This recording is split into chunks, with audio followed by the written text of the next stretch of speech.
केला आणि तो माणसाप्रमाणे वागला ना तोच खरा माणूस. हे माणसा, अरे ज्यावेळी माणूस म्हणून जन्माला आलास ना त्यावेळी येताना कसा रे आलास? माणसाची कर्तव्य पूर्ण केलीस, इहलोकाची यात्रा संपून परलोकी जाणार आहेस.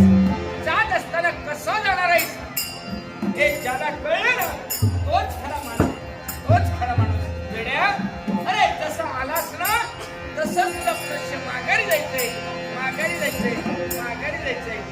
नारायण कसा आला कसा जाशील इथे पाहुणा दोन दिवसा.